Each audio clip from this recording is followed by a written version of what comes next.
All Bam! right. We're live. Sweet. What is up? It is One of a Kind with RVD, and guys, you won't believe who's here. It's RVD, Rob Van Dam. Rob, Hey, my favorite wrestler. man, that's awesome. A lot of people's here too. In the chat, you can tell. A lot of people. What'd you say? A lot of people's here too. Oh, okay. That makes sense, right? Yeah. By the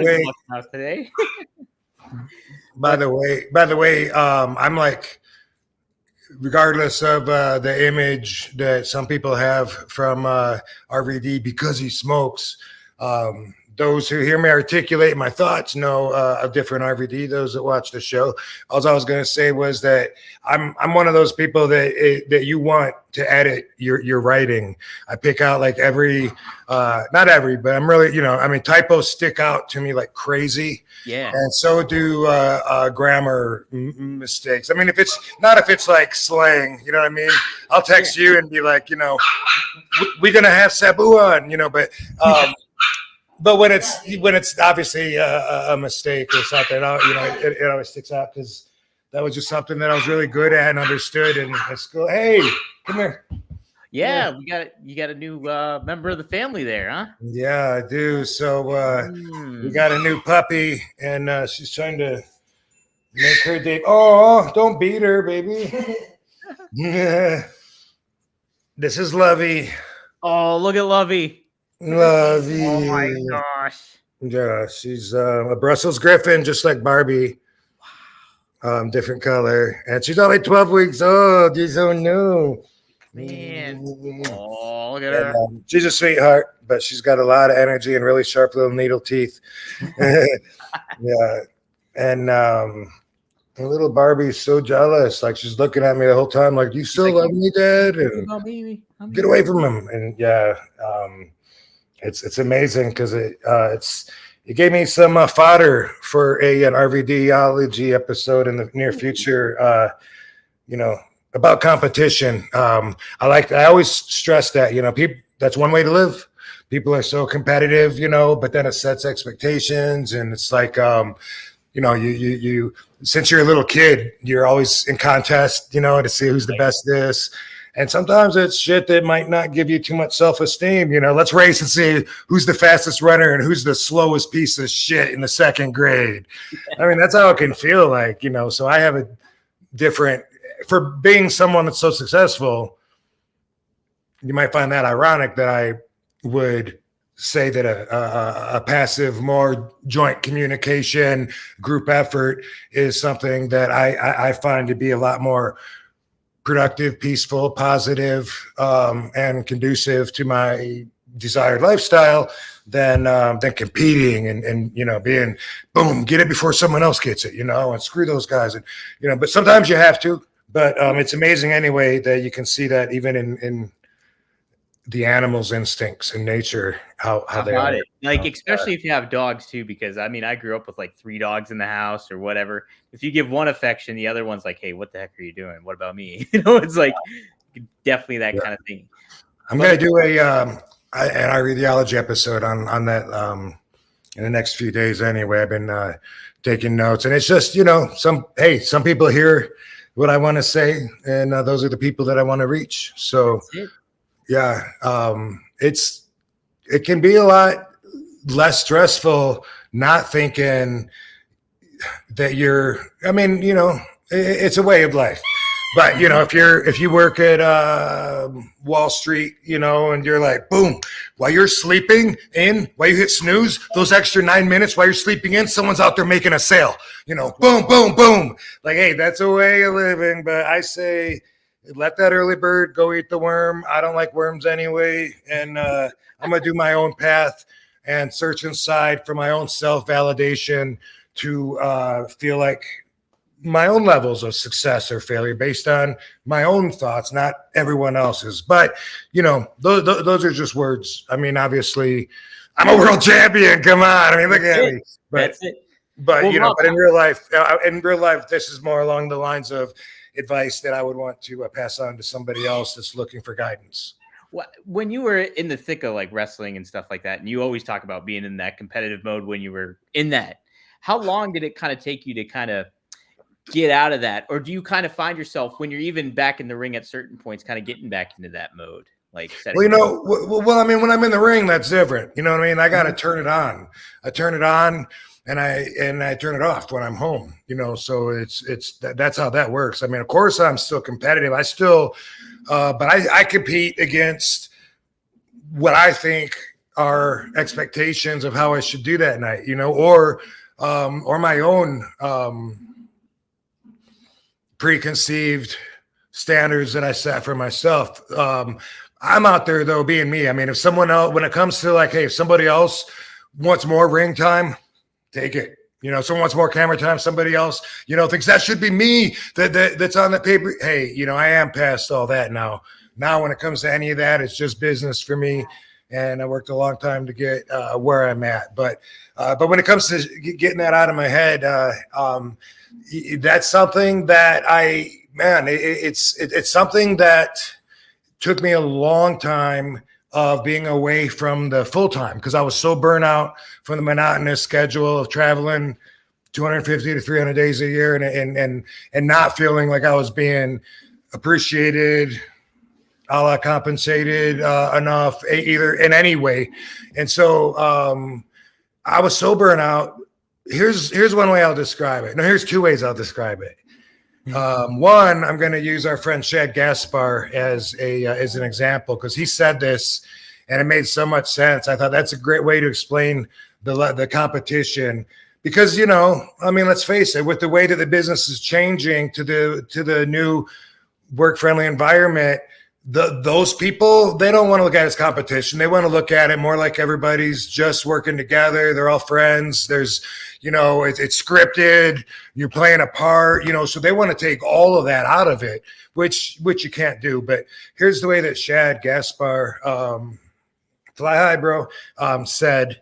He said that it was that being there in WWE and trying to navigate your job is, he said, it's like running a race that just never ends. Yeah. And he said you keep passing people, and then you see there's some people ahead of you, and you're running and you catch up to them, and boom, you pass them, and then you look and there's more people. And he said that's what it's like there. I thought that was a great way to explain the never-ending fight to reach a point of conclusion or satisfaction, or feel like you're there, like you made it, in that respect.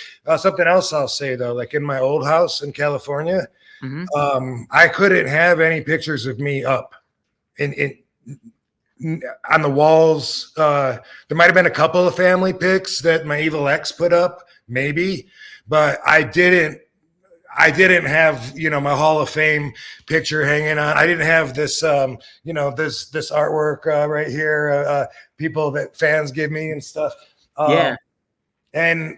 And the reason why was because I had to separate it so much. I was so burnt out, and the being able to turn it on and turn it off got to where, man, I couldn't turn it off all the way. It's like you're trying to turn your grill off, and that fucking flame won't die. It goes so low, but you still see it's there, and it's like, fuck, you know, it still burns. And now I'm just in such a different place in my life, and I'm so happy with Katie. And it's like, I love seeing pictures of us, because the vibe that comes through those pictures. In my gym, I have all the magazines that I have with me on the cover, framed and hanging on the wall. I could have never done that before, because it took me this long to change my state of mind.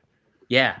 And I mean, that makes perfect sense though, too, because when you're in the thick of that, all you're thinking about is competing and like running that race, that never ending race. And then like the last thing you want to kind of think about is when you're home is like, oh, here it is again. Just all for me.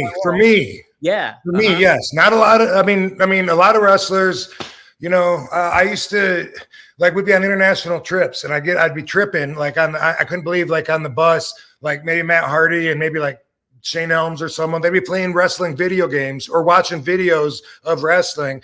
And I admired that work ethic. But at the same time, I was like, man, how do they do that? And by the way, that just brought up a memory, like way back before I ever got in the business. If you remember the story, the seed was planted by this mystery lady that was inside Possible Groupie. She said she was a manager and she traveled with some of the wrestlers. Who did she travel with? Because her story is about SD Jones, but I don't feel like that was, maybe it was. I don't know. Hey, by the way, she also told me some stuff that still hasn't come out yet that's relative to all the scandalous stuff some other names anyway that people forgot about, and that just popped in my head. But anyway, she was telling me about, because I was so excited, kid, wrestling. And she was talking about, she was like, the guys were in the hotel and they turned on the TV and wrestling came on. And she said, SD Jones, Special Delivery Jones, was like, oh man, can't we watch something else? And as a kid, I was hurt by that. Like, yeah. He doesn't appreciate the life he's got, but yeah, now, I definitely went down that path to where I was like, I need a little separation because the real passive, mellow, peaceful me is so much different than the raging, screaming, flipping, kicking, challenge taking character that I have to get into to do my job. Yeah. And that's hard to turn off, I'm sure too, especially when you're in that mode of it all too. And I know just even what we're talking about here. That's all we're talking. That's it. Guys, if you want to chime in and ask a question, use the super chat. Also, be sure, if you're watching on rvdtv.com or on RVD's channel, YouTube channel, be sure to like, share, comment, get that algorithm cooking, get some stuff happening on here. But yeah, if you want to definitely get a question asked on here, use the super chat and we'll be happy to read it to you. Brian, he even chimes in and says SD Jones, old school. I had one of those, what is it? Those rubber figures, the big rubber figures. Yeah, LJN. The LJN figures, yes. I had one of him. I was like, I didn't even know who he was when I got it. I was like, I like this guy. Yeah, that's awesome. Yeah, Big John Studd. He might have been in the story. And Renee Goulet might have been in the story. Man, names that people forgot about that were on the card that night that I met, and they're walking by with Andre the Giant, Hillbilly Jim, and the Killer Bees, and Lanny Poffo, and I was just like, whoa, I could be a wrestler when I grow up? Like, what? You don't have to be like born a pro wrestler. You can be like a normal person, because nobody in Battle Creek even knew anybody famous, Yeah, so they didn't bother dreaming. They were going to work for Kellogg's. That's it. Yeah. The most famous person they meet is Tony the Tiger. Yeah. Yeah. Hey, by the way, I don't know if it's true or not. Maybe someone in the chat can tell me, but I saw on social media that I've been confirmed. And I saw a piece, sometimes the graphics confuse me because fans are so good at creating their own graphics. Oh, yeah. Sometimes I look at something and I think it's actually company made and it's like something a fan made and I'm confused. But am I in the new video game, the WWE? Yes, you are. For sure. Okay. For sure. You were on the list, I saw. So, yeah. The other day. Okay. So the other day, I saw a bunch of responses about, yes, RVD is in the game. And I didn't take that to, I want to do a little research. I didn't want that to just be fact. Now I'll consider it fact. You're my research. But, yeah. But I didn't know what a variable character is or whatever. And I never knew. I thought that sounded like last year or the year before, it seems like I thought that I was in like you had to buy an extra pack in order to get me to download me or something. And I think you were downloadable content is what it was. Like, so like later on, a lot of times like fans they'll buy extra stuff to get like, I want to get RVD on the game. So they have to buy this content to get it. Right. That's okay. So that's what I understood about that one. And this one, they said I'm on the game, but I'm a variant or something. And I didn't know the difference. And I tweeted, I said, so what does that mean? Like I'm on the game, but like I'm not on the main roster.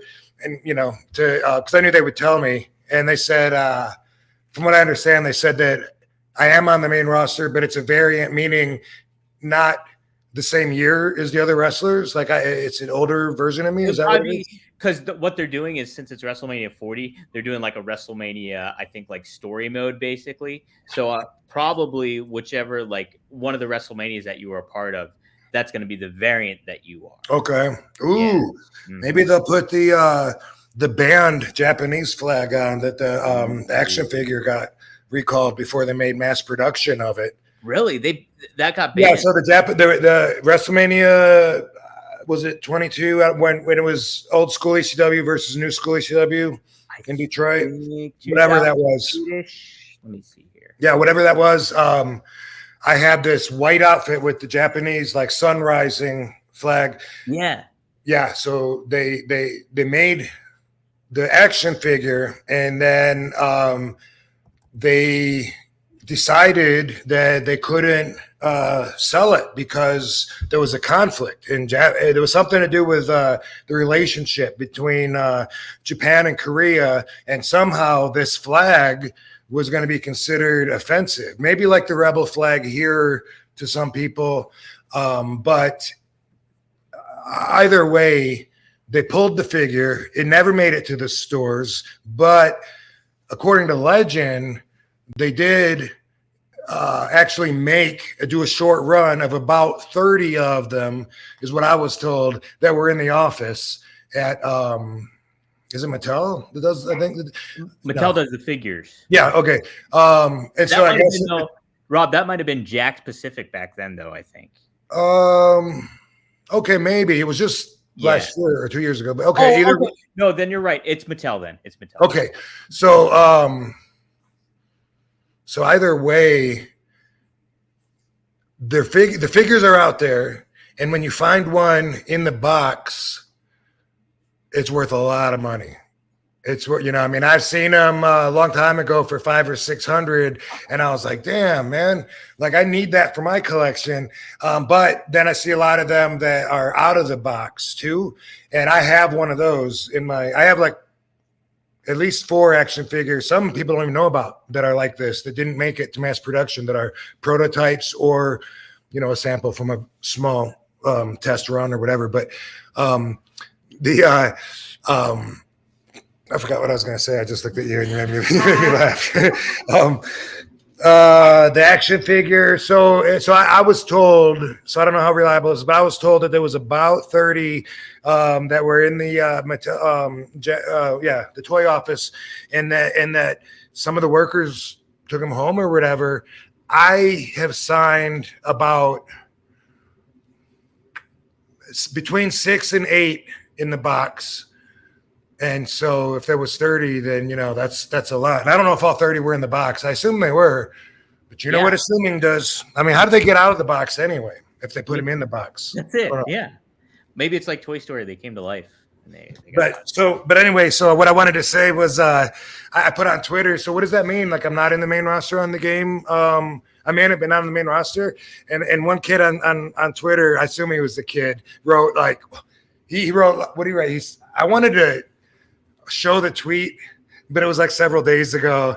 And I was thinking, well, I mean, I'm above burying some poor kid. But then again, if you're going to choose me to come after and criticize, then you do need to learn those consequences. Right. So Open there's that door value here. as well. But what the kid wrote was, boy, your attitude sucks. And then he wrote in another tweet, and then he wrote, who butt hurt you? Or something. And kid, sorry if I offended you by not knowing the video game terms. But I don't know, and I have a different life. So, or not video game. Actually, no, it is the video game we're talking about. Video game, yep. I'm confused. Action figures, video games. But yeah, so I almost wanted to put that kid on blast, but I was like, he obviously misunderstood what I was saying. And it's just like when I write stuff and I'm like, it could be anything. It could be just like, shouldn't people have to know how to drive to be on the road? And certain people will take that and they'll read it like, shouldn't people have to learn how to fucking drive to be out here? Fuck! That's how they read my thoughts sometimes from their responses, like, whoa, hey, somebody needs to settle down. Someone got up on the wrong side of the bed. Like, yeah, you guys are stupid. Stuff could get lost. In translation with a text, a lot of your emotion gets lost, but that's not RVD's default or go-to mode at any time. Yeah, I agree. It's like, it's funny though that is people read text or they read a tweet and they'll read it in their own voice of how he's ticked, something's up. It's like, and we probably all do that. Maybe, I don't know. Yeah. I Sometimes. definitely do it. I know I do sometimes. Sometimes you have to fill in the blanks. Yes. Rob, so somebody actually on the chat here, I won't pull it up because I want you to kind of make a guess here. Okay. How many times do you think you have been in a WWE game? How many times do I think I've been in a WWE game? Yes, how many times? Well, can I do some thinking? Yeah, of course I can. You're not going to ban me from thinking, are you? No. I have a cert that says think while unless I read a bad text that I think's negative, then yes. Okay, well, I was there from 2001 to 2007. So let's say if I was in one every year, that would be 7. And then, so I don't know. I'm going to say 9. You're close. 10. No. You're still close. A little higher. A little higher. Yep. Hey. You were in. Lovey loves that song.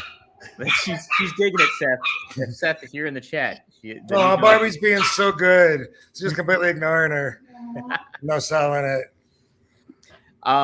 So how many have I been in?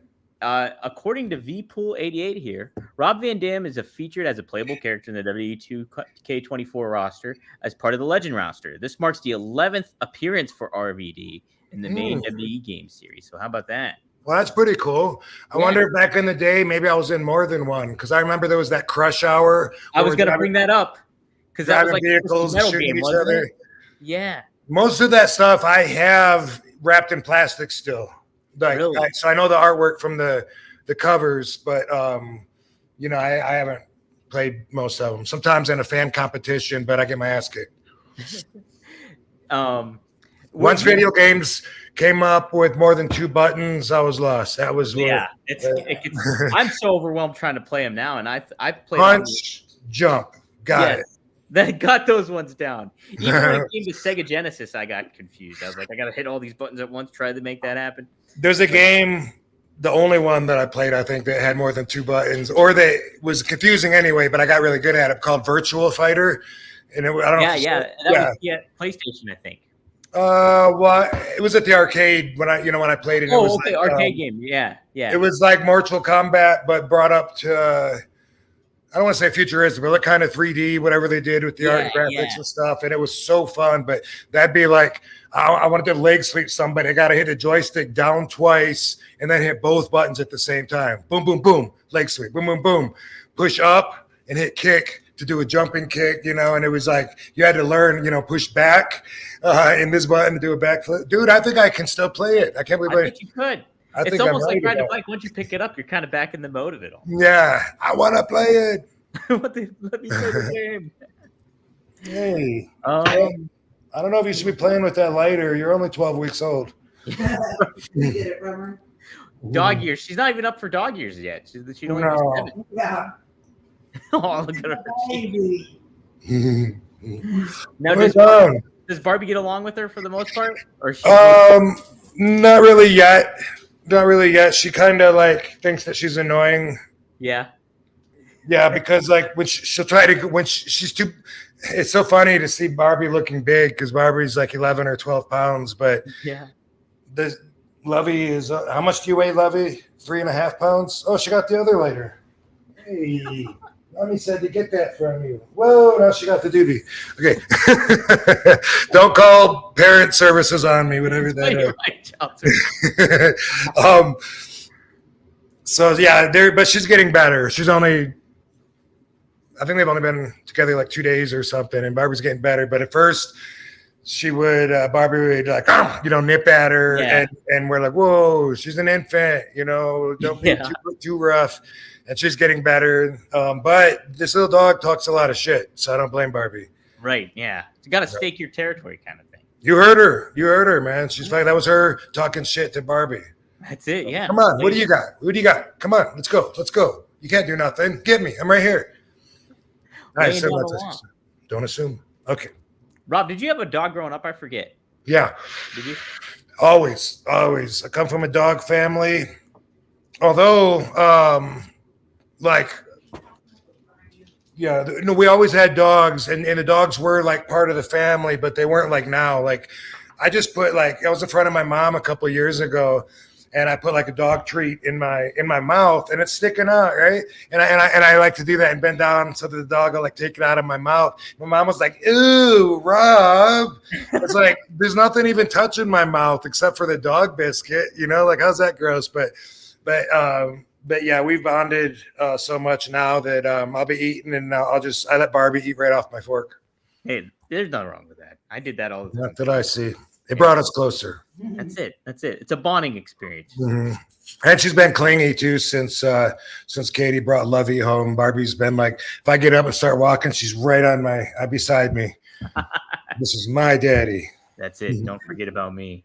Dogs are great, by the way. I don't get people that don't like dogs or don't understand them or don't feel their love. It's like, I think that's like I always say, I'm learning more and more people have no empathy, like they're more, which is part way to psychopathy because you don't, think about you can't understand that other people's feelings, and it's not a factor that goes into your thought process. And I think maybe those people are the ones also that just look at dogs, like they're annoying or something. And like, why is this dog? Oh, dogs like, love me. Dude, you ever watch these videos on Instagram of people dumping dogs off like in alleyways or whatever, and the dog's chasing the car? It's so heartbreaking. I couldn't watch that. Oh my gosh. Yeah. Oh man. Yeah. I watch a lot of real life shit that you got to be subscribed to because it would be censored or whatever, because it's real life. You know what I mean? Like, it doesn't make me happy, but I like to see what real life is, even if it is somebody getting decapitated. I like to know, compared to the Hollywood version, what's it look like when somebody really does get shot and fall down, as opposed to. So I subscribe to a lot of shocking stuff. Yeah. Oh man. Yeah. I have to say, I don't think I've ever seen anybody actually get decapitated. So. There you go. Yeah. I saw a video of that yesterday. Construction worker, and there's a lot of heavy rolling pipes involved, and he was in the wrong place at the same time. But I don't know for sure that that's real anyway, and that's always a factor. I was like, well, I don't even know. Yeah. But yeah, either way, I do. I watch a lot of that shit. What was I just gonna say about? Was it about Instagram? No. Was it about watching shocking videos? I don't know. There you go. I forgot. I lost my thought. You subscribe to stuff. Let's see. Yeah, I think I was going to bring up something that I either saw on Instagram but either way, it's not that important, or it'll come back up. Red Rum says puppy power. Jacob Ayers has a question. If you guys if you want to get some questions, definitely use Super Chat, but this is a pretty good one here. Because Sabu brought this up last week, actually, talked about FMW. Also, Rob, do you have any stories of working in FMW in Japan? I know you only wrestled 2 matches for FMW, but must have been cool working with Hayabusa again. I only remember the match with the Dudley Boys, so I guess that would have been the other match that I had if I had 2. Yeah. Dude, it was cool. I had already been a star in my own right. For as big of a star as I was then in the early to mid 90s, but I'd already done most of my career in Japan, so those are my people. But they knew me from All Japan, which is a bigger company. It's like the WWE of, arguably, because All Japan and New Japan were head to head. If people don't know, there was one company way long ago. It was like 73, I believe. Not after that. I think it was 73 that Ricky Dozen's company, the wrestlers, for whatever reason, they split up. Oh, he died. Anyway. He got murdered, right? I don't remember that story, but that does sound familiar right now. I can't remember why, though. Anyway, his daughter, by the way, is in the office at Noah. So that's who I talked to, like when they would book me and who would take me around and stuff, So I thought that was really cool that she's Ricky Dozen's daughter. But anyway, Giant Baba went and formed All Japan, and Inoki had New Japan, and they were both competition there. I worked for All Japan from 93 to 90. I've been saying 97, but now I realize it was longer than that because it was, really? Because it was 99 when Baba died, and I was still wrestling for All Japan, and I did one tour with Mrs. Baba when she had taken over, and then of course Misawa left and started Noah, And then so when I went to FMW, I thought it was cool to wrestle for another different company over there. Like, I always think that's cool. Like, all the wrestlers that are the most well-rounded are the ones that travel around and wrestle in a lot of different groups, you know? Yeah. FMW, not known for having the best wrestling. It was a gimmick. I mean, it did have some good wrestlers, but it was known. What made it different was that it had the gimmicks, the barbed wire matches, the fire exploding, all that crazy stuff, which my matches weren't. Like I said, they did have good matches too, but that's more what that was known for and what made that FMW stand out. And I wouldn't say that wrestlers that get a lot of experience wrestling death matches for garbage promotions, I'm not going to say they're going to be any more well-rounded than anybody that just wrestles in their backyard necessarily. But in the traditional sense, you know, if you spent some time wrestling in Germany for their promotion and learn their style, and then Mexico and learn their style, and Japan and learn their style, and even in the States, you know, the indie scene and then WWE scene, it's so different as a wrestler. Like I mentioned before, when you first get there, if you got a lot of experience and they're not just training you from zero, or even if maybe, but usually it's just like, whoa, slow down, because on the indie scene, like, you don't have to sell. Yeah, you don't. But then you learn that's where the money's at. Yeah, that's where you make the bread is in between selling and stuff like that. People are only going to invest their emotions in you if you give them a reason to. Mm-hmm. You know, you can have all the coolest moves in the world, and if you don't get in a little trouble where you could use their support to help push you through, then, you know, what are they there for? Yeah, right. Exactly. It's like, that's what people get tuned into, is the little details in between the matches and telling that story. So I'm reading here, Rob. It says on December 8th, 1963, Ricky Dozan was stabbed once by Katsushi Murata, a member of the Nikyayo Dentai Sumi, a Yakuza organization, after an altercation in a nightclub. Okay, yeah, I thought it was the Yakuza. I didn't want to say for sure. So another wrestler mafia story to, you know, put in the books. And by the way, Katie said December 8th is Lovey's birthday. Ooh, December 8th. Oh, the Barbie's sitting way over there. Hey, Robbie. Man, so yeah, so like just 3 months. That's it. Wow. Yep. Little baby. She's an infant. Just a baby. That's it. Chaos Theory says Virtual Fighter was way back in the day. That was really one of the first fighting Virtual games. Fighter, by the way. Virtual, yeah. What did you say? Virtual Fighter. That's not what I heard you say. What did I say? What did I say? Virtual? Did I say virtual? They heard you. Uh-oh. Here's the second word. It's all good. Okay. One of the first fighting games that hit the States aside from Mortal Kombat and Street Fighter. Yeah, but Virtual Fighter was the first 3D one, what you were saying. Well, yeah, I guess so. The other thing that was really groundbreaking, but that was way before. That was the first Laserdisc game, and that was Dragon's Lair, and that was the first one to go from a video game to look like you're playing an actual cartoon. But that was way long ago. Yeah. And you would hit the joystick once, and that would like play a scene out for you. You know what I mean? You'd like run through and duck and all this. So, you know, I don't know. I never got good at that one. But it was like choose your own adventure kind of thing. Yeah, I believe it was. And then, you know, since it was an actual cartoon, a lot of it had to be predetermined of the action you were going to see. So, but people remember that one too. You guys remember Dragon's Lair, and it looked cool as hell, but I only played it a few times, never got good at it. Yeah, that must have been, that was like 83 or something. Look that one up. I probably hit that one on the head. Damn. Oh, Chaos Theory said, holy hell, Dragon's Lair was great. And D. Cole does call me out. Virtual Farter. I knew they heard you. Dang it. Is that what I said? Virtual Farter? Yeah. Dang it. Hey, Seth, Seth chimes in for $9.99. Thanks for joining, Seth. What's up, Van Dam fam? Rob, have you seen any of the Tiffany Stratton highlights from the WWE pay-per-view Elimination Chamber? She reminds me of Kurt Angle, a big, tough Olympian with natural charisma. What's Katie think of Tiffany Stratton? Well, first, it's an easy question to answer because I got to say no. I don't think that I did see, but I saw a couple clips and I didn't know who the girls were. So maybe now that I think about it, what did I see? Let me see. She's blonde, very well built, kind of the same stature of like Bianca Belair almost, I would say.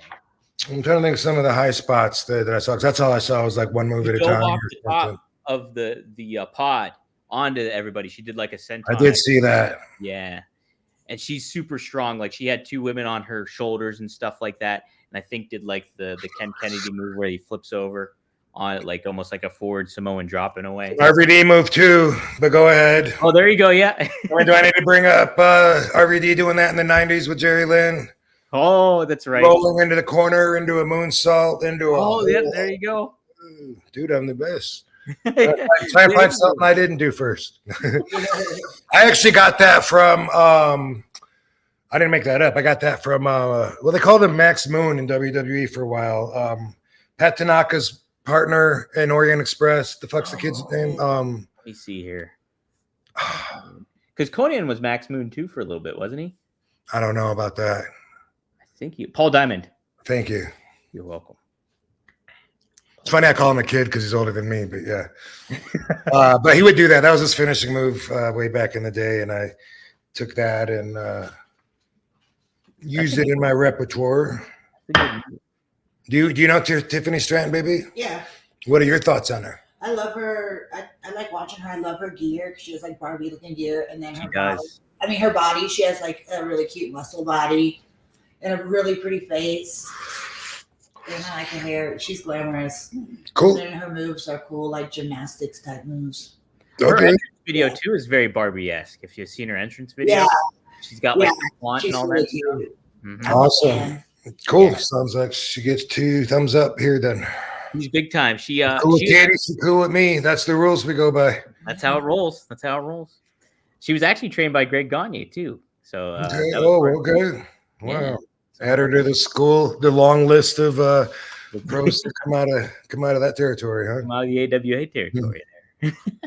I just heard that the other day. I was watching an interview that Greg Gagne did. I think it was, yeah. And anyway, it was either that or one that led to where they went through the list of everybody, it was everyone, from the guys in the next generation, Kurt Hennig, Mr. Perfect, and I think Nord the Barbarian and Mark Laurinaitis, right? I think no, the Road Warrior. Well, anyway, yeah. And then younger guys like Jerry Lynn and whoever else he mentioned. But yeah, man, that's pretty impressive. I know they had Brad Reagan's training a lot of people there. I know that's what I thought. I was just thinking, just because Greg Gagne is a trainer doesn't mean he's necessarily hands-on the entire time, but it's still going to be his way and his teachings that are being passed on. So I think that makes it okay. Absolutely. Hey, I did want to bring obviously up some of the topics, like somebody that you really was pivotal at the beginning of your wrestling in-ring career, quote unquote, was Virgil passing away. Yeah. Hey, look at that. Look at that, huh? Look at that sweet shirt you got too, Rob, the Ghost Rider shirt on. Yeah, man. I remember that shirt. I used to have everything Ghost Rider. Everything. If I didn't have it, I would buy it, whether it was a wallet, or a keychain, or an action figure, or a statue, or a t-shirt, or a skateboard. I guess I'm a hobbyist, and that was my hobby for like the first 40 some years of my life. Not so much anymore. Now I get gifts and stuff, and I'm like, eBay. But yeah, man. I got nothing but good things to say about Virgil. Like every time I saw him, he was humble, of course, as you would expect him to be, but he was in a good mood. Happy, he put off a good vibe. I feel people's energy and judge him by that. And he was like a happy, good guy that was, probably hurting inside a lot more than he ever showed me. But, obviously I met him when I was a kid, when I kissed Ted DiBiase's foot in the ring. And at that time, I was such a big fan, like 13 or 14 years old, whatever year that was, 85 or 86. Maybe I was 15, but I think it was 87. I think I looked it up before the show. I think it's 87. If it was 87, then I was already 16. Man, that's too old to be kissing another man's foot. What? For $100? What the fuck? Didn't I get a fucking allowance? Thanks, Dad. That's who owe me kissing. Your dad for kissing Ted's feet. I was watching them on TV, and I told you earlier, no one in Battle Creek knew anybody famous. So it was a huge deal that they were bringing the cameras and shooting a special segment on the house show that was at the Kellogg Center Arena. And we all knew when that moment came because it was just special. Like the show changed a few minutes into the match. It was like it was going into intermission as far as like a little break and the lights changing. But then special lights came on and all this shit. And then boom, everyone started, and me and Dango rushed. We rushed all the way down from the bleachers all the way down to the gate, the guardrail. And then Ted DiBiase and Virgil came out. Man, they were bigger than life. You know, I was overwhelmed. That's why, like, when I need a volunteer from the audience, come up and make an asshole out of yourself. I was like, oh my God, that's me. And he went out there. I mean, I couldn't kiss his foot fast enough, and I slapped Virgil's shoulder, you know, like, hey, Virgil. And I was just like, yes, that was the best thing that's ever happened in my life. And that's how I felt at 16, making that $100, you know. So everyone knows that story, even though I may not have heard it told from me like that. But Virgil's always been around since then. And Sabu used to tell me that Virgil was at it was one of my first, I think it was my second show. I don't know. One of my first 4 shows. So this is 1990. And it was in Virginia, Wheeling, Virginia. And the promoter was a guy called the sadistic Dr. Sam Siegel that promoted us. Small show. It was an outside show at a track, like a running track football field kind of thing. And I don't remember, but Sabu says Virgil was there and that he was telling people he's going to WWF because this was before he. Wait, how could this have been before he went? If I was a kid, that doesn't add up at all. You know what? Sabu said that Virgil was at that show and that he had suits and he was showing people suits and saying, I'm going to wear this, I'm going to wear this. And then he was telling everyone in the dressing room that he's going to be on WWE television. And Sabu says that he thought that Virgil was full of shit till I saw him on TV. But that doesn't chronologically work since he was already Virgil in 87 when I was a kid. Yeah. You just made me realize some truth about my life that I didn't know. So I'm gonna have to call Sabu on that one. I must remember because he was in the business before me, like 5 years before me. So he must have seen Virgil probably at a different show and thought that it was that one. Interesting. Yeah, I heard another story too because Virgil's from the Pittsburgh area, Wilkinsburg neighborhood. Okay, yeah, that's where Sam Siegel was from. Yeah, and so he ended up. I heard a story that he was getting ready to go to WCW apparently, and he was telling people that like something about the NWO he was mentioning, and sure enough, there he was in the NWO like the next night or the next week or something like that. Right on, yeah, man. R.I.P. He, a lot of people like to make fun of him, and that's one of those things where it's human nature, to want to put others down to make yourself feel better, right? Mm-hmm. So, for instance, fans, normal people being like, oh my God, that is so sad. I saw Virgil at the train station or outside the grocery store or at a Walmart trying to sell his pictures. Like, oh my God, he's got no shame. And then, okay, in reality, how many people watching this show, if you could get paid to write your fucking name, right, how many of you wouldn't do it and do it everywhere you fucking could? Yeah. You're writing your name on a piece of paper or picture. Yeah. One, there's no expenses. Another one, there's a little expense maybe, or you got the pictures for free. But either way, I always feel blessed to, I love doing the autograph signings and conventions and stuff. And I never forget, I'm so blessed that, I'm writing my name and I take pride in it. I have a very cool signature. I try to give the fans the most I can because all I'm doing is writing my name, but they're going to keep that forever. And it means a lot and they pay a lot for it. And it's like, that wasn't offered when I was in school and they were trying to teach us about career options. I don't remember a teacher saying, does anybody want to make a living off of just writing their name and giving it to people? Giving it to people, anybody. Yeah, because I would have fucking gotten in the business a lot sooner. But it's really cool to be able to do that, and it means a lot. And it is very personal. But if you look at it from a working perspective and point of view, you shouldn't take that for granted. I don't. A lot of the boys, if you hadn't thought about that, think about that. It's amazing. And from the perspective of Virgil too, it speaks to the hustle, like that he's just doing the hustle, and there's nothing wrong with that. Like, yeah, I wish I had a lot more hustle in me, because as I've said a lot of times, man, I know a lot of people that can't sit around and do nothing. It drives them crazy. I love doing nothing. Yeah. So much that I get a lot less done than I could or than I want to sometimes. But if I wanted to bad enough, I guess I would do that, because my priorities would change. That's what I tell myself. Yeah. Wow, we just got a big super chat here, Rob. No, I've knocked that over like 5 times. Ryan Butler, thank you for the $50. He says, I'm having a hard time getting motivated. $50. That's a fucking huge. Right? That's our biggest one yet, Ryan. So thank you. Damn, 5-star fucking funding. 5-star funding there. He's our financer. That's it. I'm having a hard time getting motivated, he says. I'm in my doctoral program and don't have to do it. I also run my own tutoring business and am a 3rd grade teacher. Holy crap. High success with each.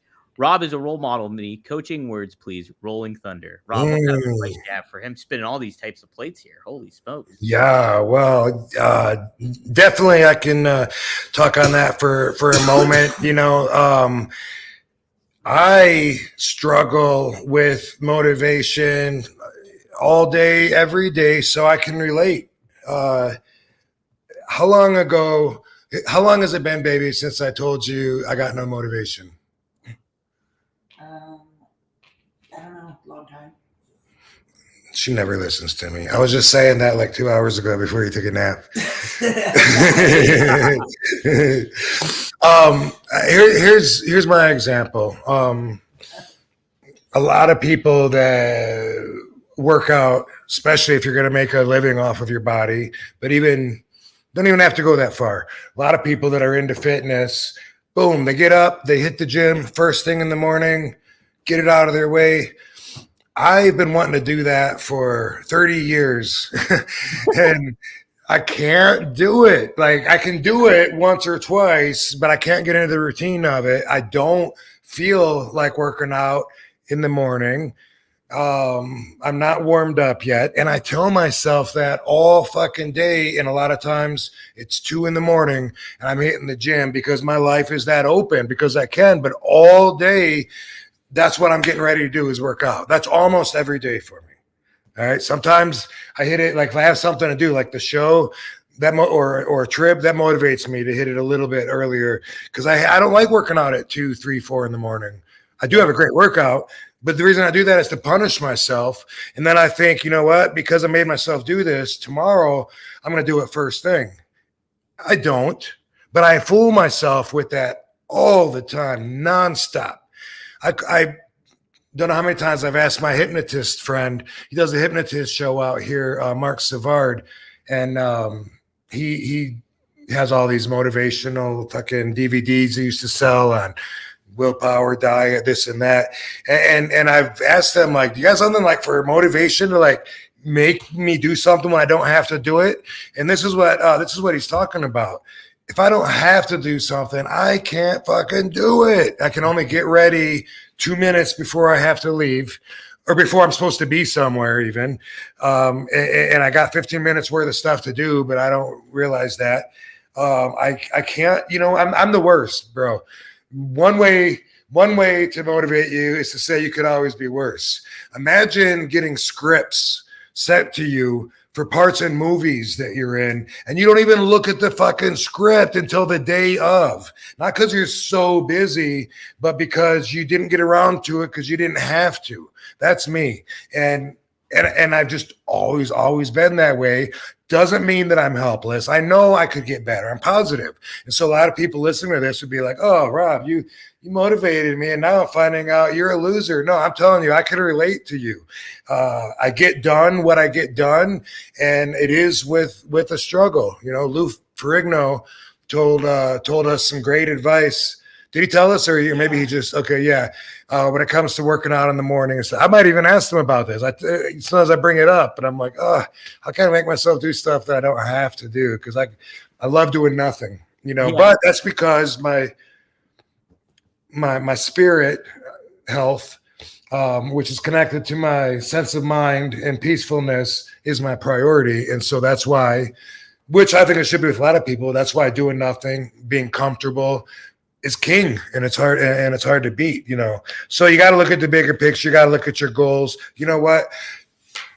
In the afternoon, at nighttime, super early in the morning, now never feels like a good time to work out for me. Almost never. Yeah. 99% of the time, later sounds better. You know, if you want to look like The Rock or Batista or something, obviously you got to be obsessed with it. You know, I'm not. But I do get really good gains. I love seeing myself getting pumped. I love seeing the veins popping out, you know, like they're fucking hoses in the mirror, like, you know, just fucking everything. And the endorphins that releases, I never leave the gym thinking like, that workout really sucked. I feel worse than when I went there. It's always a good thing. And so why can't I just focus on the reward at the end? And why can't that be so important that it makes it more important on my priority list? That is really what you're looking at if you break it down, your own priority list. And if you don't have to do something, but you want the results bad enough, then I think you do it. You know, I really want to make my book. I want my book to be out so everyone can read it and learn all this stuff that no one even knows. And do I want it bad enough to where I spent time working on it today or yesterday or the day before? Well, I guess not. I think about it all the time, and I think about how I'm going to work it in to my to-do list and learn how to commit to it so that I can make it more important. And eventually, I feel like it comes around, you know, if it's meant to be. Like that's my default that I go back to. I have so many projects, the scripts I've written part of, books, stories, different things.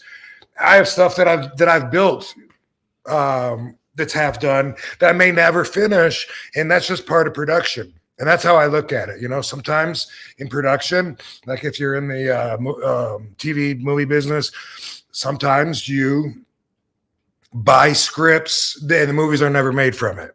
So the guy that wrote the script is excited, you know, that you optioned, but then nothing happens from it or whatever. That happens all the time. Maybe you maybe you shoot a pilot and the series never gets picked up. You know what? That's part of production.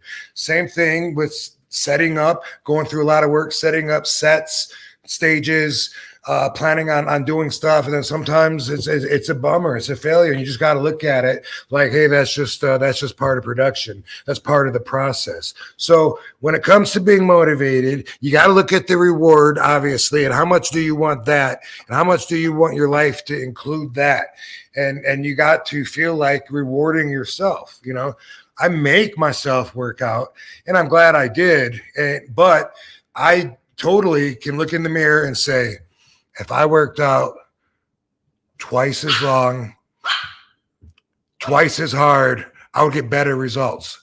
Then why don't I do it? It's not that easy because priority list, you know, whether spending time with your family, playing with puppies, loud puppies, whether it's you know, and then for some people it is working out, but whatever it is, and depends on what you got going on with your life and how busy you are and everything. You prioritize everything, and when you think about it, you pretty much do things in that order, and some of it's more important because it has to be. You know, you have to go to work, you got to pay the mortgage, whatever, and you'd rather be fishing or whatever the fuck it is. But you ultimately make your decisions based on your own priority list. So you got to look at that. Write down, I would say write down your priorities, or at least get to know them. Have at least a visualization of what your priorities really are. And sometimes just bringing that out You know, awareness is always the key. Always the first step to everything is awareness, realizing, and maybe if something's out of order, just that alone, just being aware of it and realizing might make you change it. Might make the differences that you're looking for. Right. I think writing out a list and writing it down is really good advice too, to just kind of keep it all in focus and see. Yeah, I think another thing that I know when I have all this stuff I have to do, I get critical of myself, like, oh, I should be getting up earlier, I should be doing this a little bit more and stuff like that. And I think that can kind of be a hurdle that kind of demotivates you too in a certain way too, because you think you're not doing the best that you can. So like, don't be so critical on yourself is something I've kind of found. And then the aspect of like, how much is that going to make you better? What you're going to do, is that going to make you, ultimately you're thinking of your own well-being. So if this is going to make your well-being better, the better part of you as an overall whole, I think that's a little bit good of a motivator too. Yeah, I think, you know, you point that out to yourself. I think you'll get it done. You'll get there. You know? Yeah. So. It's hard when you're in a position where you don't have to do anything. It's hard to make yourself do it, because having to do something is the best motivator when you have to. You know, damn, I got to leave in an hour. I have to get this 30-minute workout in, or I got to shower, or whatever. That's the best motivator. And number 2 is not even close. That's way down the list. Whatever it is you're going to find to motivate you, but it is going to be this: just wanting the big picture enough. Mm-hmm. That's it. Yeah. Well, thank you, Ryan, for that very generous donation there. We appreciate it, and good question too, obviously. So, thank you. Rob, good luck with that. I struggle with it every day, and I imagine a lot of people do, if not everybody. Heck, and if you're tutoring, if you're a third grade teacher and you're going for a doctorate, it's like, that's crazy. Like that, yeah. And you got to be your own motivator too. That's give yourself a break. Don't be so hard on yourself. You're crushing it. Mm-hmm.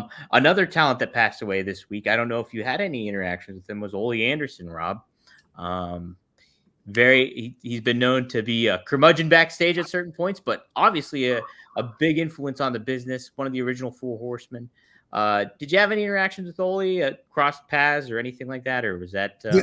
Did you say he's been known to be curmudgeon? A curmudgeon, yeah, kind of like. I've never heard that word in 50 never heard that before in my life. I'm gonna look up the definition. 53 years and 11 weeks.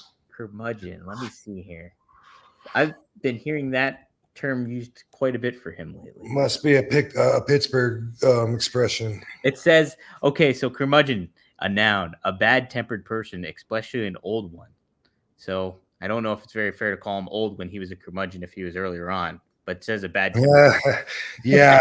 So yes, I did. In December of 1992, RVD got hired by WCW. By the guy that was running WCW at the time, Mr. Bill Watts, the cowboy. He was friends with Ron Slinker. That was my in. Changed my name from Rob Van Dam to Robbie V while I was there, because Cowboy Bill Watts didn't want to use Van Dam on TV because there was already a Van Dam out there. Bill seemed to like me. I wrestled a little bit in December. Wrestled in January. In February, I went to Japan for my first tour of Japan, February of 93. Brady Boone got me hooked up with that, by the way, by hooking me up with Lord Blears. And Lord Blears in Hawaii booked me in Japan. And that's a name from way back that some people might be familiar with. I won't be surprised if you're not. Anyway, I went to Japan. Now, WCW had a working relationship with New Japan, with Inoki. They would trade talent back and forth, Muda, whatever. All Japan didn't have that with WCW. All Japan, if anything, they would work with WWE. So for me to go to All Japan while I was working with WCW was kind of like working on the other side of the fence, you know, with the competition prospectively. It wasn't something that was done, but I was told by Bill Watts that I could do it because it was an obligation that I was finishing that had been booked before I started with WCW. I went to Japan, got over there really big, knew I had a job as long as I wanted one there, Baba was so cool. But when I came back, Bill Watts was no longer the boss. Ole Anderson was. Oh. And, yes, sir. And Ole Anderson didn't seem to have the same interest in Robbie V that Bill Watts did. I found myself right away being unhappy. I was either being jobbed out on TV, or I was giving people tryouts in dark matches that wouldn't even be shown. Wow. And I was already like, dude, I'm making more money on the independent scene than I am here, and I'm on TV doing what? Just getting beat. This ain't good for me. And by the way, also during that time, Ole Anderson banned using the top rope. Because he wanted to see wrestling go back to the fundamentals. I was allowed to do the split-legged moonsault because I was just bouncing off of it, not climbing up it and jumping off of it. So that was an exception. But anyway, I ended up leaving. I ended up quitting. The agent was Mike Graham. And, I told him, I don't. He had kept asking for my contract. Since I started, I never turned in a contract. And every few weeks, I would tell him I lost it, and Mike Graham would bring me another contract. Okay, bring it next week. Sure. I didn't want to sign with them because I felt unsure the whole time. I'm getting $100 for house shows. No, $150 for house shows, $100 for TV. They would dock you $50 because you're on TV. Wow. The exposure should be worth it. Yeah. Wow. So imagine 3 towns of house shows and a 4th town of TV. And so like for the whole shebang, I'm making $450 handling my hotel and gas and car rental or whatever. But that's why 4 guys chip in. Anyway, Ole Anderson was the boss at that time, and I ended up telling Mike Graham finally that I was leaving, and he tried to get me to stay just by offering me an extra $50 a week, and I was just like, man, I really think the universe is telling me I should leave. And I've told this story lots of times, how Chris Benoit came up to me in the dressing room. He was more experienced than me and getting paid way more than me. And he said, I heard you're leaving. I think you're fucking stupid. You leaving here for what? To go to the indie scene? Are you fucking kidding me? Are you crazy? Do you know how many people are at the indie scene that would give their fucking left leg to be where you are right now? You're on TV. You're getting exposure. What you're doing right now, everyone's seeing, and you're going to go to these little fucking spot shows? That's going to help your career? So anyway, I quit. I still got my contracts from WCW. Do you? Yeah. And then right away, I started making so much more money for my time. I'm glad that I followed the guidance. And in 2007,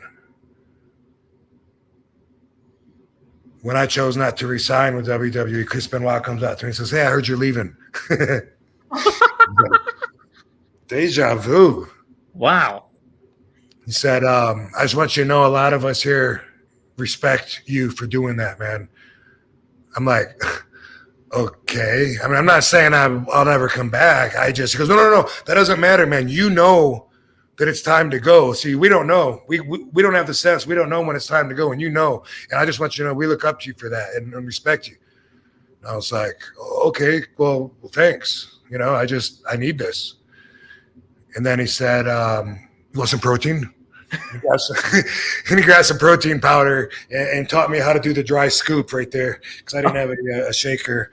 But I did bring that up. I was like, dude, do you remember telling me in WCW you thought I was fucking crazy because I felt like leaving was best for me then? And he just said something passive along the lines of, I didn't know what the fuck I was talking about, or something like that. Something to the effect of,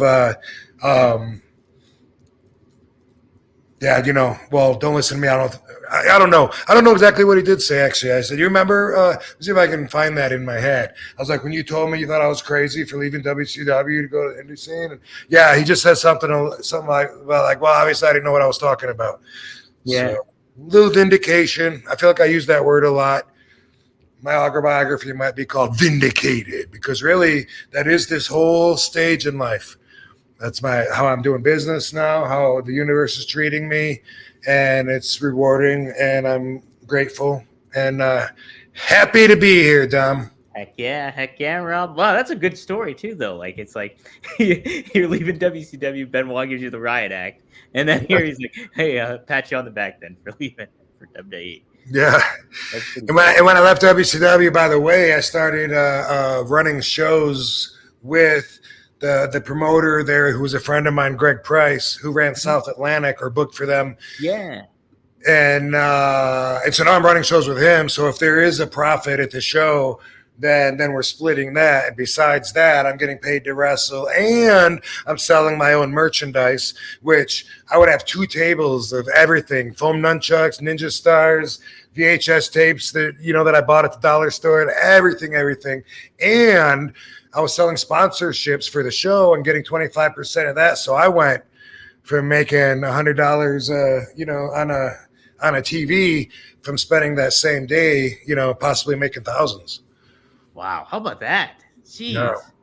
So, because I was going to follow up too. At this time too, you're still relatively young in the business and stuff like that. How much time would you kind of seek advice either from like Sabu or the Sheik about like certain situations like that when you were unhappy somewhere in WCW, or were you just kind of being like, I am making more money on the indie scene, and that's motivation enough for me? Or did you kind of bend their ear a little bit to kind of see what their opinion was? At that time, I used them for my go-to reference for everything. Mm-hmm. I really miss having that around with the Sheik. And I can't, and obviously now I'm a lot more experienced, so sure, yeah, I got my own decision-making power, but for everything back then, and I don't remember calling Sheik and or Sabu and telling them, hey, I'm thinking about leaving TV. Do you think I'm fucking nuts? But I'm 100% sure that I did. Yeah. And I would have to ask Sabu. I don't remember. I do remember calling when it came to working for Eddie Mansfield. Eddie Mansfield was blackballed in the business at the time because he went on 2020 and exposed the business and took a blade, cut his forehead. Everybody was hating him in the business for it. And then he's running shows again, which, he didn't think he would ever be in it again when he did that. But now he's at Universal Studios. They got TV. They're hooking up some of the wrestlers with TV productions that they were filming back then. Swamp Thing, Superboy, some of the shows that Universal was doing. It just all around seemed like a really good opportunity to be in the entertainment industry. But Eddie had this black cloud around his name. And I totally remember having that conversation, talking to Sheik on the phone. Everyone tells me if I work for him that I'll be blackballed. Let me not get ahead of myself. Sheik said, fuck everyone. He said, you go ahead. He said, you go ahead and work for Eddie. He's a good guy. Tell him I said hello. Fuck what everyone else says. And that's the way that the Sheik would advise me. How about that? Nice. Yeah. He did the same thing when I asked about shaking hands with the wrestler handshake. Everyone's telling me I'm crushing them because I'm trying to shake like a man. And they're telling me you got to be Luke. What? His answer was always, fuck what everyone says. You listen to me. And I did. Yeah. Mm-hmm. And it paid off. Look at that, huh? Yeah, no, I'm glad. No regrets there. I'm so glad that I got trained by someone so original that I could be known as one of a kind without being and stabbing people and throwing fire and bringing a snake. Everything he did that was original at the time, I'm none of that. But I did learn how to make myself stand out, obviously. And that's a lot of wrestling schools probably can't teach you that if you don't already have it. Right. And I know I've said this several times, but the reason I like doing this show, not only because I'm doing it with you, but it's like I'm learning about the Sheik, and that's like he's like becoming one of my favorite wrestlers. Just hearing about him, and I have that's awesome. Cool. Wow, that's wild to think about Ole in that. Like he was that kind of part of that aspect of WCW at your time, like at an early time like that. Wow. Yep, and he obviously didn't think that I should be winning matches at that time, and I resented being there. Yeah. Well, I don't blame you on that regard. Yeah. I'm sure he didn't miss me when I left. Yeah. He doesn't seem like the type of guy. A bit of a curmudgeon, if you will. Yes, that's what I've heard. Yes. That's the word on the street. The word on the street. That's the word on the street. R.I.P. though. Hey guys, the show is presented this week by Get-Blitzed. The promo code is RVD, so it's easy to remember, and you get 15% off. Get-Blitzed Lit Aid nano-infused THC syrup is cannabis-infused syrup formulated with nanotechnology for fast-acting effects. It's by Mickey Rice and Courtney. Get-Blitzed Lit Aid Nano is THC syrup stands out with its advanced nanotechnology formulation, which allows for quicker onset and enhanced potency compared to regular THC syrups. And it's Delta 9, guys. And it's legal in all 50 states, so you don't have to worry about anything like that, any complications there. It can be mixed with your favorite beverage, such as soda, tonic water, or juice, or used as a drizzle for food, even in a delicious cannabis experience. Plus, I've also heard tea is good in too, so try that out. They have several different flavors, but go to get-blitz.com and use RVD to get 15% off. It's a great product. I know Kevin Nash is a big fan of it. I'm excited to get a bottle and try it out. My dang cat stole the last batch, so hopefully I can get one and see how it is. So your cat drank it? My cat drank it. He's still buzzing off of it, and that was like how many weeks ago? So Razor's flipping out over here somewhere. Cats are great. I've never been a cat person, but it's one of those things that, like, recently in my life, I'm fascinated with them, and I would love to have one if I could have it not run away, but there's no way because we have a doggy door. Oh, yeah. They'll get out. Dude, they're so fun, though. It's like they're just their own personality. They're so weird sometimes. But, like, my cat, I can hold him and hang out with him, and he's very affectionate, but he does his own shit too, where he goes nuts and runs around. Yeah, I love all animals, and I follow a lot of animal, I follow a lot, and they pop up a lot too on Instagram. Just different. I mean, like I love otters, I love baby sloths, I love monkeys, I love kangaroos. But one thing, and I probably said this before, but I've learned from watching these videos that all animals feel love, all of them. Yeah. Makes me feel very bad about being a meat eater, which, that would be a great conversation to hold a whole show on, topical with some, and I've always thought earlier in life, maybe like I always knew, like the older I get, the more I'll learn, the more I'll clean up my diet, and that'll offset some aging. And it's been completely true. I've always been right on par with what I thought I would, but I've always also thought maybe someday I think that I might quit eating animals simply on a moral ground because I feel really bad to kill them and eat them. And when you watch the animals that cuddling with each other or with humans or playing or whatever, and I mean, it seems like everything, every animal from a cow to a damn beaver, like what the hell? I mean, shit. I even see people with pet chickens or a dog and a chicken that are buddies and hang out. Hanging out and stuff. Yeah. Man, chickens you think of as, like Katie says, being soulless. Like that's one of the staples of my diet is eating chicken, and God, I hate to think that, that they actually have a little enjoyment in their life and stuff. And shit, I saw a little baby chickie on Instagram, and it was surrounded by all these little baby ducklings when it was little. And then it showed when they're older, and adults, they're still all together and they're in the water, and the fucking chicken is just floating on the water like a duck, and he thinks he's a duck. Yeah. Because he got raised around them and everything. And it's just like animals are like so fascinating. It's being so animal loving like I am, it's very conflicting inside of my head and my moral system to eat animals, and I could never hunt them myself to do it, even though a lot of people will say, well, what's the difference? You're part of if you're someone else is shooting it or you're shooting it, you're still eating it and supporting that. And yes, I am. I know that. I'm not saying I'm not. I'm just saying I couldn't be that guy. Yeah, I couldn't either. It's and it's tough. Like, I mean, I'm not a vegetarian, so it's, yeah, you kind of think about that and you put things in perspective when you see like a cow on Instagram or something like that. And I know my uncle used to run like a dairy farm, and there'd be baby cows there, and it's just like completely, wow. It's tough to think about something. I've seen this girl come to the fence and whistle and make some kind of noise, and the cow came running over all excited like a dog, and she was like hugging it and petting it, and the cow was like so happy to see her. And I'm like, man, I don't even know if I want to know that. Like, that changed my thought. I'm like, is it okay? But that's a huge discussion. Like, the people that are stronger on their feelings about it will say, well, our teeth are made, to break down meat because we're carnivores and this and that. And it's like, yeah, I get all that. But I also know a lot of really healthy vegetarians. That's true too. It is true.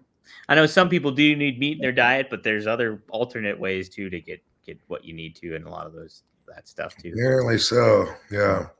By the way, I was thinking like, I think a lot, like when I'm working out about the podcast, like maybe I think about something that I want to bring up, and there's so many, I'm thinking maybe I should just have like a fitness point of the week or something, but you should actually. Did you see how well that one video did of you talking about the diet? Yeah, I think it got some pretty good hits. Yeah, I got to go back and probably look at the comments. I saw it when it was posted for one day or something, and it was doing good. But anyway, well, I mean, this is kind of related to it, but a point I wanted to make was that throughout my whole career, I mostly, like, I averaged 235. Mm-hmm. If I got down below 230, then I wasn't happy. I felt like, and that's. And I was happiest at 235. If I weighed 238, I was even happier. So let me change that. When I got to 240, and sometimes it'd be 245, the heaviest I got was 252. And that was all when I was in WWE. Like in the first couple of years when I was there, but actually my whole career I was like about that. So I felt stronger at 240 and 245. Mm-hmm. But my veins weren't popping out, like they are now. And I had a different agenda then. And I just wanted to point out, the business and how much it's changed. The reason I always felt pressure to keep my weight on was because I was 185 pounds when I graduated high school, telling people I'm going to be a professional wrestler. It wasn't like I had any natural gifts anybody could see. I was always looked at as being a smaller guy, and the average wrestler was probably 275 or whatever, 255. They all always looked at me like a lot of people thought I was a junior weight, which I wasn't much over the line. But and I did have I competed in some matches with that. But anyway, what I want to point out is that now the industry has changed so much that if I'm 220 pounds, I'm not even close to being small for the industry. You know what I mean? That's something that I just want to point out, is that the size of the wrestler has changed so much that if the I don't want to use the word. Well, okay, if the pressure was there to keep the weight up, and I had standards set and an agenda set on those goals, then now it's so much more relaxing to not worry. I don't want to, like, if I get 215, then I start going, whoa, I need to eat more the next couple of days, but that's for my own self standards, but it's not because of the industry, because now, I mean, a lot of wrestlers are under 200 pounds, a lot of them, a lot. And I just want to point that out. I don't know if a lot of people have noticed that or not. So for me, being in this business over decades, generations, when you think about it, I felt like I needed to be 240, 245 when I was in WWE and the Intercontinental Champion, and I was on TV doing this, and I was in there with Test and fucking, all the, I don't know, he just came up to my mind. I was just thinking, thought of that year, and I thought of being in the ring, Bob Holly, anybody, whoever I was in the ring with. And Yeah. And now, you know, I mean, it's rare. I mean, there's a Brian Cage, sure. There's a couple of guys like that. Look at Billy Gunn. Billy Gunn, yeah. But you know, but when you look at the average wrestler, like that's such a non-factor anymore. And people can have their own takes on, well, the drugs used to be more part of the business back then, and they probably were. They were recreational and enhancing, I would imagine, and that's part of it. But also just overall, you know, Vince always looked for giants, and the style back then when I was a fan and got into wrestling, and I was watching Uncle Elmer and King Kong Bundy and Andre the Giant, Big John Studd, and these really big guys, Earthquake and One Man Gang. They weren't doing moonsaults and dives over the rope and stuff like that. But the style has changed like so much that guys that can't do that stuff wouldn't have a job nowadays. Yeah, it's crazy to think in that light too. Do you think from a physical looking standpoint and stuff like that, is it something that's missing from the business? Or do you think it's kind of just the evolution of the business of how it's kind of going? Hey, you know, you see like maybe like somebody like I'm just Adam Cole or like Orange Cassidy or somebody like that has a different, smaller, normal body type. Is that a loss to the business or kind of a gain in a certain way that they're able to do all this athletic stuff? Right. You know, that's a great question. And I feel both ways about it. I think if you would have asked me a year or two ago, I would have really leaned towards saying it's missing, you know, like in order to be a wrestler, I feel like should have been and should be still. I mean, there's certain qualities. What do you want in a pro wrestler? Here's a guy that is he's a fighter, right? In the art form that you are watching, you're being entertained by watching this fighting art where dudes are beating the shit out of each other. Not only are they back in the day incredibly athletically gifted, like compared to you, because you're a fat ass that sits on the couch and, you know, never moves and watches TV all day. So even if you are watching guys that only go up to the second rope, you're still like, whoa, that guy went off the second rope. Anyway, the standards were different back then. But the wrestlers, by them being bigger, they had more of the, whoa, I wouldn't want to fuck with that guy effect. They were more intimidating, and maybe that made them more of a draw. You know, I mean, who wouldn't want to see Andre the Giant, you know, for instance? But also the Ultimate Warrior, he was like so intense, and part of his intensity was his body. I hadn't seen a wrestler that looked like that before, and I was so drawn to that. So I think part of that is missing because, you know, while I'm still on that side, leaning towards that, you can also say that a lot of fans would be like, I could kick this guy's ass. And I don't think that's a good thing that the fans can feel that way, you know, and or even think that they, you know, that way. But then on the other side, it also is evolution, you know, being a monster, it still has its value. But now, if we already got a monster, maybe we got a couple monsters, that's enough. We don't really need another huge guy. We already got one of those. You know, what else do you got? Because now that's just a gimmick. That's just like, you know, you're a big guy. Okay, stand over there next to the midget, next to the lady wrestler. That's how it used to be with lady wrestlers. You know what I mean? There'd be a special attraction. Yeah. That's not as important anymore. And I think I'm okay with that as far as it just evolving and what can we do about it, but watch it evolve. Through that, we've gotten a much more physical style.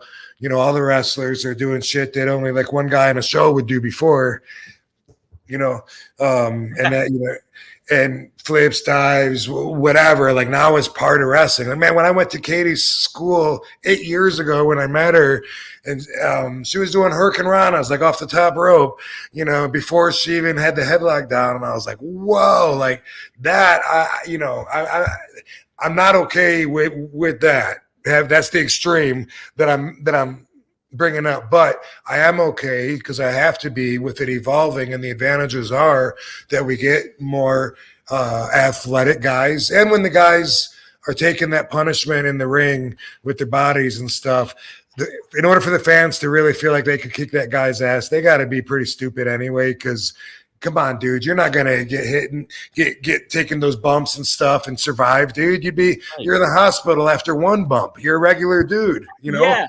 All wrestlers are like made tougher and conditioned, and that's just a fact. But so now it's becoming something that more people can get into, and part of that reason is because the physical standards aren't the same anymore. So a lot of fans, they say, hey, I want to be a wrestler. Well, they got a lot better chance now because of a lot of reasons, but that's one of the reasons, is because the standards for your physical appearance aren't as important. So since it's going towards a work-friendly environment where equal opportunity is there and all the old habits are out, sure, make it something that anybody can get into, I guess. I don't want to see that. I don't want to see anybody get into it. You still should have to prove yourself. Mm-hmm. But I'm okay with it evolving in that way because it's more athletic. And I helped bridge that gap, by the way. Yeah, absolutely, you did. And we talked about that too, and you've talked about it too, how sometimes, a lot of these guys grew up watching you and they've seen the moves that you do, but sometimes that gets missed, the little details that you were putting into it, that Sheik taught you, that Sabu taught you, and stuff like that. And that aspect is getting missed. They see it more of the video game thing that they do and things like that. So it's true. It's the changing of things and stuff. So, and it's kind of weird to think too, because if you look back, obviously in the early 90s, mid 90s, you had the bigger guys, you had that stuff. So any smaller guys that would come around, like you think about like a Sean Waltman or like even an Owen Hart to a certain extent, they would kind of stand out in their own way because they were different than everybody else you'd see on TV.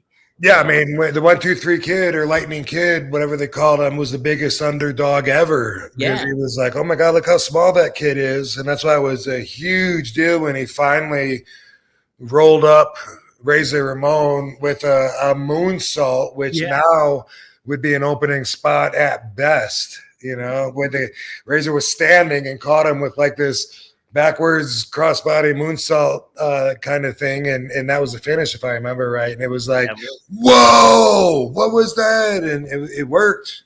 Mm-hmm. It was, now he's average size wrestler, probably, yeah. It was crazy when I first met the Road Dogg.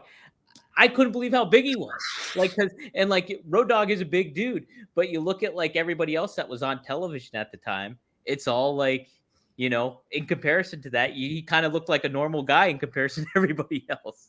But he's a massive dude. Right. Yeah. That's the comment that I have heard throughout my career, probably more than any other comment. Yeah. Is people are surprised that I'm bigger than they thought I was if they hadn't seen me in person before. I had dudes, 175-pound dudes, be like, man, I thought we were the same size. And it's like, this is actual size. I don't know what to tell you. I never added weight to my weight because I didn't think it'd be believable, because I was always heavier than I looked anyway. So I always just went with my shoot weight. Now, if I do a weigh-in, I might be 221, and they might still announce me as 235. But if they ask me, then I'll say like 230 or whatever, or I might be closer to 230. I don't know. They don't actually like always weigh you right before the matches. I don't know if I'm giving away a big secret, but yeah, my whole career I was always like, I'm not gonna add any. Sometimes when I was like 240, I would still wrestle as 235, and I was like, they still think I'm 185 anyway. So what the hell? Crazy. Seth, he chimed in about the animals here. Thanks for the $5, Seth. Dude, it seems like once animals have basics like food and shelter, they start acting human. I kind of want to stop eating meat too, he said. It is tough. It's very tough, Seth. Yeah, I mean, it's something I've thought of for so long. And like I said, I've been on my path. Like a lot of shit that I predicted or felt like was going to happen has happened. So I wouldn't be surprised if I at least try it for a while. And I love meat though, you know, but a lot of that also has to do with the demand of keeping my weight up. If I say I'm retired, say I don't have to keep my weight up and my muscles up, and it's okay if I straight down, you know, to a lighter weight or whatever, maybe I'd be able to try some of that food. But actually, I haven't really liked a whole lot that I tried, but I think there is good tasting fake food out there. But that's weird. That's weird. They want me to think it's a hamburger, but it's not. It's an Impossible Burger. Yeah, it's impossible to think this is a burger. You know, I already know it's not. If you wouldn't have told me and just said, "Here, try this vegetarian source of protein," I might have liked it. But I'm sure I haven't tried very much of what's out there. So, that's something that I will learn more about. But I see videos of families that rescue animals. So many of them that are like, say it's a baby deer or even like a baby. Man, I don't know. There's something. I don't even know what they are. Porcupines, raccoons. Sometimes they find them and they look like little bugs, and they go through the story. I found this sick baby that was dying out in the woods, and then they show it with a little incubator. Giving it, and it shows them grow, and then finally they release them in the wild, and they come back like with their whole family, you know, of deer or of kangaroo or of whatever it is. They come back and they bring a whole bunch of other animals with them, and it's just like, man, that story, if that's real, because I mean, I've seen it with so many different animals that I'm, you know, it's almost like, hey, there's a pattern here. But hey, you know what? What's going on here? I've seen this story, but it wasn't chipmunks last time. Yeah. But so many of them, you know, like Seth just said, you know, it seems like they get domesticated and then they appreciate it, and then they fucking have hearts, man. You know, love is a chemical reaction in your brain that's releasing oxytocin, and it's the same endorphin that's released from mothers when they're breastfeeding their babies, which is really weird. But well, I guess it's not that weird. Do you think that's weird? By the way, I keep seeing these breastfeeding moms on Instagram now. It's a thing. And like I forwarded a couple of them because I was talking about it. Now that I did that, they just keep coming in. They just pop up on there then. Yeah, it's like, yeah, because I saw that show, What Would You Do, which I love that show. I haven't seen it in a long time and picked it up again. You know, I said, hey, I want to watch the new ones. And it was about breastfeeding in public. And I didn't realize that I have not really identified my feelings on that. I didn't know it was that big of a deal. But every time a mom would be breastfeeding, they would have an actor, you know, say, can you do that somewhere else? That's disgusting. And then all the real people see how they react. And everybody was like, hey, why don't you go somewhere else? She's just feeding her baby. Leave her alone. And everyone was so protectant of the baby that I'm like, am I a heel because I think that's awkward when someone's breastfeeding their baby in public? Like, I don't want to be the heel. Like, is that, I mean, I don't know if I have I don't have a problem with it. I don't think I would ever like say anything to someone. Yeah, right. But you like it just. But it is awkward, and it's way better when they have a blanket over and they're covering it up. Still a little bit awkward, you know. Like, oh, okay. But you know, it made me think about that, and then I saw it on Instagram, and then animals love people and each other. They do. Seth even mentions it's that the channel's like the Dodo, as he's like those rescue videos on the Dodo are so uplifting. I follow them. That's a good channel there. Okay, yeah, man, it's amazing. How about that? All right, we'll go out with this one here, Rob, with this super chat. Will Ospreay made his official debut on AEW as a roster member. He's been on the show before, but he was on last Dynamite, and he's gonna be on Revolution this Sunday here coming up. Alexander, thanks for the $2. Alexander Fitzgerald. He says RVD versus Ospreay. That would be a cool mesh of styles. I'm sure you've talked about that a lot too, about working with. Yeah, I see that quite often. It's a request that fans say that they would really want to see. And I think that we're both pioneers from different time periods. You know, I mean, I brought in a lot of stuff and style back in the day that has become the style. And then I think he's done the same thing, showing us stuff, that takes it to the next level in that direction. So I get it. That would be cool. Is it possible? I guess so. Right now, I don't know what AEW, if anything. I don't know what to expect. RVDology tells me not to have expectations, but we talked about my win-loss record last week. I'm 2-3 on my AEW so far. So, if he wants to bring me in just to give the kids these fantasy matches, then hey, it's not a bad position to be in to be able to do that. If he wants to just bring me in when he's got wrestlers that are injured and needs someone to step in, still not a bad position to be in. I'm, a gun for hire, and I like my position in that, and if he wants to do something more, then I certainly don't know about it right now. But he always says, that he loves working with me. He, meaning Tony, and I love. And he's a great guy and always says he wants to do it again. So don't know. I've heard that one a lot, the Will Ospreay. One that I was hearing a lot also, maybe not quite as much, but close to it, was Speedball Mike Bailey. Oh, okay. Yeah. So that very early Robbie V vibes because he doesn't wear the shoes. Yeah, and so that match is actually booked.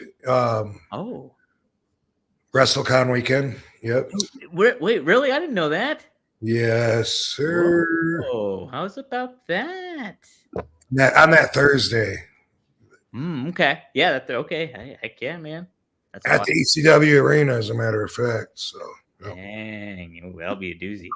Yeah. Jeez. We actually had a couple more super chats in there since that last one. This one's an overall question. Thomas V. Canadian, thank you, 279. What's the best piece of advice you could give anyone, Rob?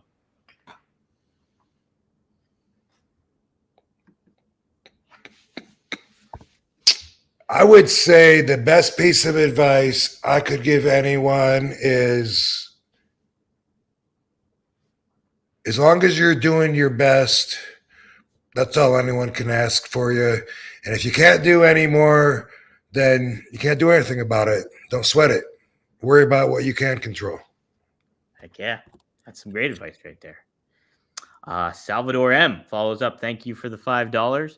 He says, why wasn't... By the way, let me expand on that. When I say doing your best, I don't necessarily mean at everything. You know what I mean? Like, it doesn't mean like just because I'm drawing, I'm going to always draw my best or right. Just because it doesn't mean...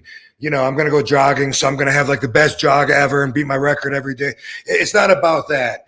It's about doing your best at being you and balancing everything together in the overall big picture of everything. As long as you're doing your best with everything that you got and stuff, good job. Yes. Yeah, that's a good way to put it too, for sure. Salvador, he says, why wasn't skinny Joey Malerno a bigger deal? Was it because he was in Philly? He seemed like he would have been the next mob superstar. Joey Malerno is and always was a big deal. Like, I think that maybe just in your world, he isn't as big. Or I guess maybe you mean like in mainstream, because he's not like as well known as like John Gotti or Al Capone, but very few are. And Joey Malerno, he's been the boss of Philadelphia for quite some time. And, he was involved in the wars with John Stanfa. And he was responsible for a lot of things that happen. And he's connected to a lot of people in different families. So I would beg to differ and say that if you or the mainstream, however you're looking at that, didn't know of him, then you probably also wouldn't know of John Stanfa, and you probably also wouldn't know of Here's some other names that he's Chucky Merlino, Ralph Natali. Yeah. Privati. Right, but I'm trying to think of the little guy's name, Scarfo. I was trying to think of Nicky Scarfo's name. Oh, Nicky Scarfo. Okay. Yeah, so Nicky Scarfo is one of the bigger names to come out of Philly, but probably still, because the movie hasn't been made about him or anything, probably most of the mainstream probably hasn't heard about him. And by the way, Chucky Merlino, you're talking about Joey Merlino's dad. And he has a podcast. And I think I heard that. Well, I know I heard this. I just don't know for sure if this is a fact. But I heard that he just left YouTube and just went to Patreon right now only. But he was doing YouTube, and I thought it was fascinating that he's the only guy that I know of that is a current mobster currently. And he's going to say he's not in it anymore, but he never flipped. He never testified. He just did his time. He just served his time like he's did many other times. He served his time in jail and got out, went back to work, went to jail, got out, went back to work. And now he's doing a podcast, and everyone considers him the current boss still of Philly. So that's pretty fascinating that, and he comes across as very respectable, and I like him. He's likable, very stern on his values, though. People like that, sometimes I feel like, hey, lighten up a little. I'm afraid I'm going to offend them. Like my friend Chuck Zito, same thing. I'm afraid they're going to say, what'd you say? I mean, what did I say? Like I'm just silly. I'm goofy. Don't mind me, but that's my answer to that Joey Merlino, Ralph. Yeah, I guess you can put Ralph Natali up in there. What'd you do? Just look that up? You Googled? I did. I looked on Wikipedia, and there was those closest names associated with him. I was seeing. Oh, that's cool. Riccobini brothers. John Vesey. Okay, he's in this war. Is his time? Is it John Stanfa and Nikki, or is it Joey Merlino? It's Joey Merlino and John Stanfa in the Philadelphia War. And anyway, this guy, John Vesey, he's one of a handful of guys from mafia stories that I know about that got shot in the head and then was able to just turn around, get the gun from the guy, fucking outfight him and run away. Holy crap. Yeah.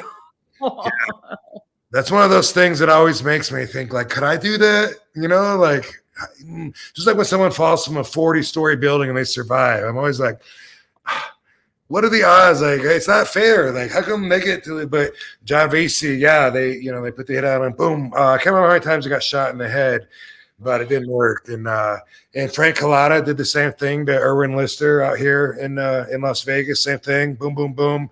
And Erwin said, "Wow, what are you doing?" And ran. And Ken Ito in Chicago, the Japanese mobster, same thing. And he was in the driver's seat of a car, and they shot him from behind. Boom, boom, and he played dead, and they left him, and he went and flipped. Obviously, what are you going to do at that point? But yeah, geez, right? Yeah. But that's amazing, though. And is there anybody else? That's all because my mind, I guess, right now is those three. But I think there might be someone else if I thought long enough about it. And it's so amazing because it's like, dude, you got shot like 3 times. But sometimes it's like they do half loads where they only put half of the gunpowder in the bullet to, I don't know, it's to make it quieter or whatever. And that doesn't go as hard. There's so many variables, incredible factors that you just probably couldn't control, but it gives me hope. Things like that gives me hope, where it's like, hey, I don't know that would kill me. Yeah. I can the adrenaline's pumping, all that stuff going on. It's like maybe getting Tony Montana mode, It's just like you get loaded with bullets and still keep going. That's crazy, though. We're going to talk about that when I have my RVDology here in a minute. Ooh. My moment of zen for those who care. Heck yeah. Even though Carrie's going, it's been long enough. you want to? Are you ready for an RVDology? We can go right now. If you want. It don't matter. Is there any more questions? Katie says yes. Yeah, let's get going.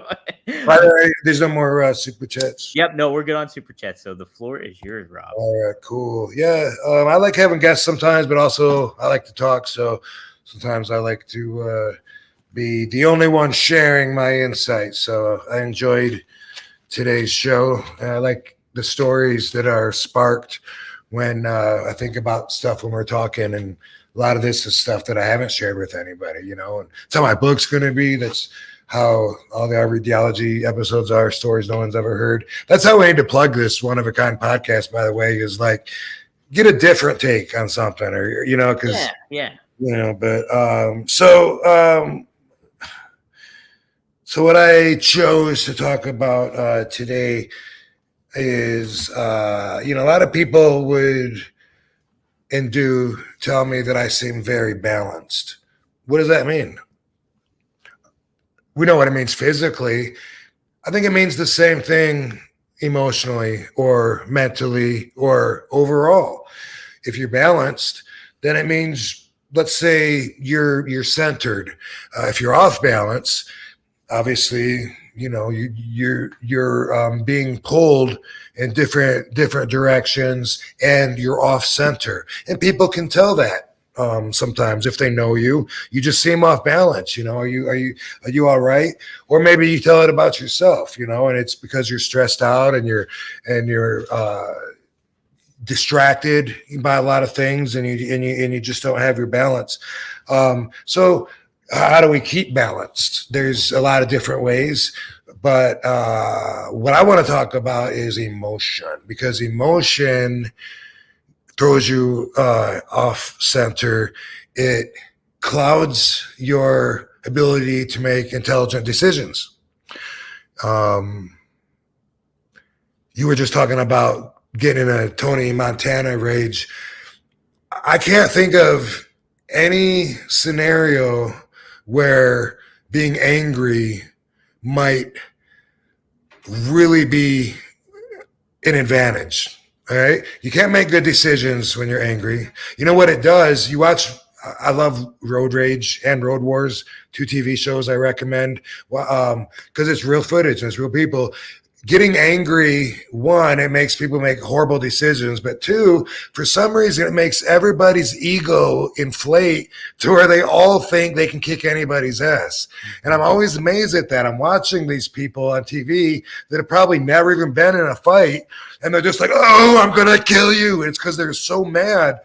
And or sometimes I'll get a baseball bat and they just feel confident. It's like, all I know is if anybody comes to me, they're going to get this upside their head.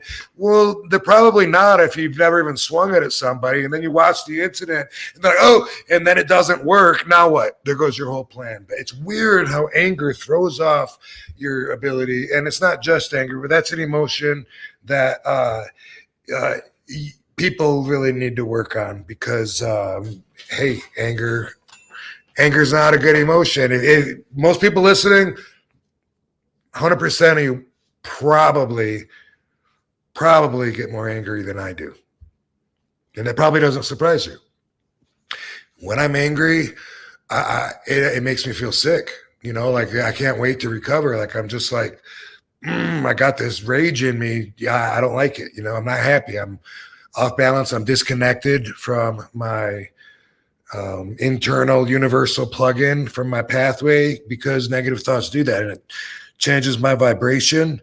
But being as balanced as I might appear, I think people would also be surprised to know that I'm only a little bit off either way from just falling over the whole time. It's just a matter of considering everything and then making the right decision. So I have crazy violent thoughts that go through my mind. Whenever I'm up somewhere high, like on the rooftop of a 40-story building, and I'm looking down, I can't help but imagine jumping every time.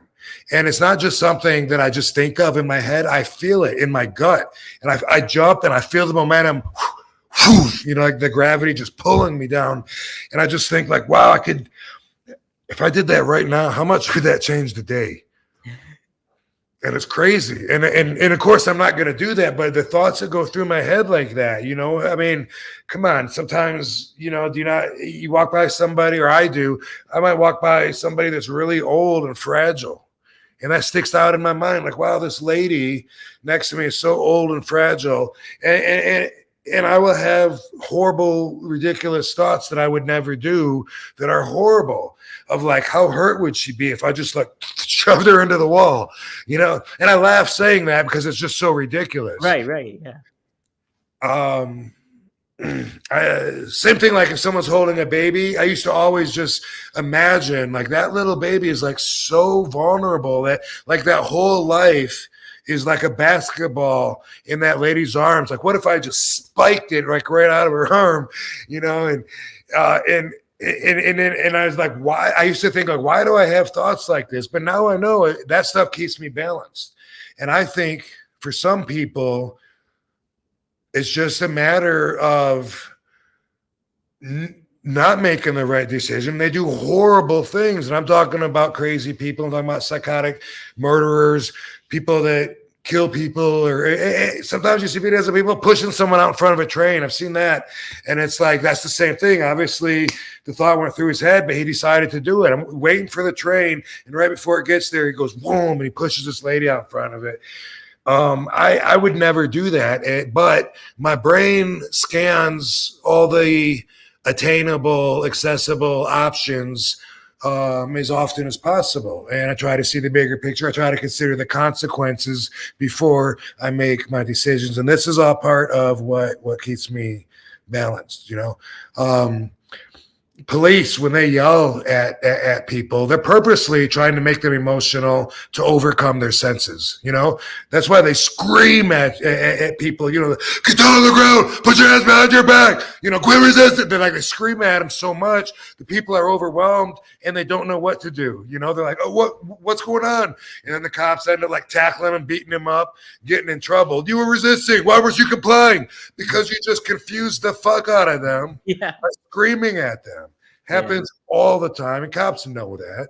I honestly believe they know that they're doing that, and that's part of their job. I think that that they enjoy, but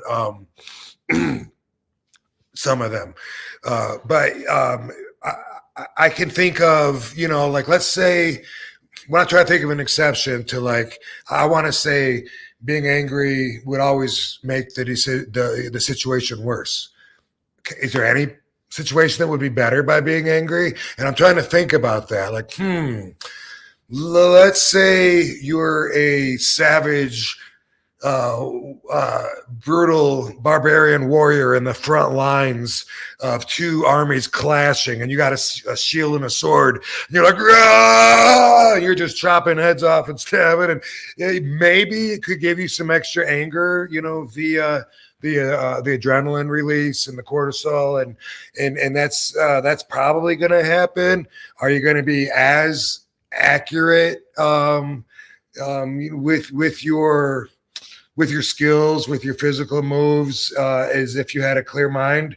Maybe. You know, there's exceptions to everything, and that's like one that's really hard to come up with, where being angry is going to be better. For the most part, all it does is make things worse. It gives you a bad vibe. Once you got a bad vibe, boom, there goes your fucking day, you know, until you can recover. One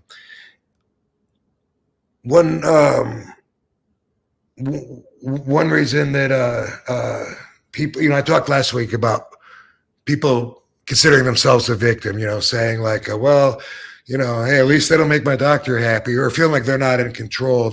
It's someone else's in control. It's like, oh, I don't know. Apparently they want me to do this and I got to do that. And we all feel like that sometimes, but some people, that's their default, and they like to feel controlled. And those are sheeple.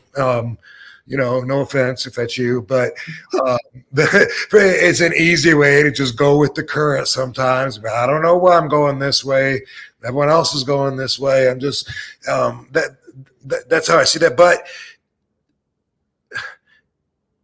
the thing about it is, like, people those people feel like they're not getting treated fairly a lot of times. And so if you look at that as being in your control, like if, you know what I mean? Like if it's like, people that want to get into feeling like they're big, it gives them someone to blame. You know what I mean?